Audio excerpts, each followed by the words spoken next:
It's a beautiful day in the neighborhood, and we're going to all be neighbors. I have all my neighbors in here, some from the homeless shelter, and then some from the streets. But, honey, we're all a happy family here. Pan the camera around. Let's see all my neighbors. Yeah, there goes my neighbor that's homeless, and there goes my neighbor right there from the streets. Yes, honey, well, we're all here, and we're happy to be here. But here's what's happening in celebrity news, y'all. I'm sure, you know, like I said yesterday, we've been talking all week about the tragic divorce that just was placed upon little Miss Keshia Knight Pulliam Hartwell. That's Rudy from the Cosby Show. Well, now Keshia has finally spoken out, y'all. She spoke to Entertainment Tonight. She spoke exclusively to them, and she said she's not saying nothing else again after that interview.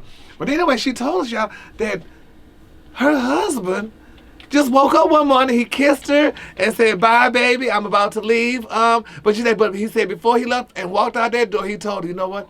I want to talk to you about something." He said, "This just isn't working anymore." He wanted a divorce. She said she was blindsided. She was laying in her beautiful Sealy Posturepedic bed, just resting, honey, and he said he wanted a divorce.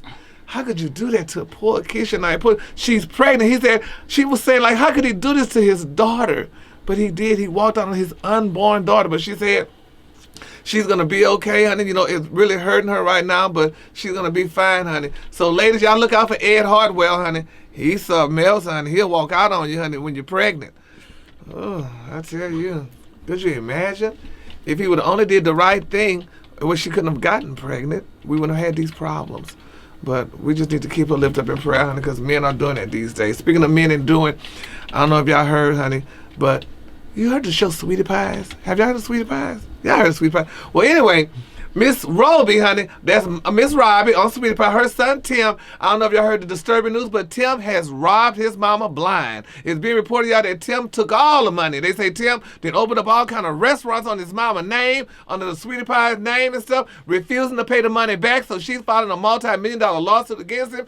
It is devastating. How could you do this to your mama? You fresh out of the pen, and your mama gave you a doggone leg to stand on, opened up restaurants and gave you restaurants and let you manage the restaurant. And what you do, you steal from her. Poor Miss Robbie, I know, honey, she's just about to have a heart attack because she would have never thought her son would have done this. This is why they say you do not put your family in your business, because family and business just doesn't mix unless y'all are a family-oriented business or something. They started together, but you don't get somebody out of the jail and let them run your business. You don't do that. I don't give a damn if they was running business before they went to jail. But nevertheless, y'all, we got to keep everybody and all these parties lifted up in our prayers, honey, because the prayer warriors are definitely solicited right now. They are being solicited. I just can't talk about nothing else because this is just painful. But you can follow me on social media at Gary WDTEA. That's on Twitter and on Facebook, and on Instagram. And the color today, y'all, is Buttercup. On the high end, you say Buttercup, and on the low end, just say light yellow. It's so sad.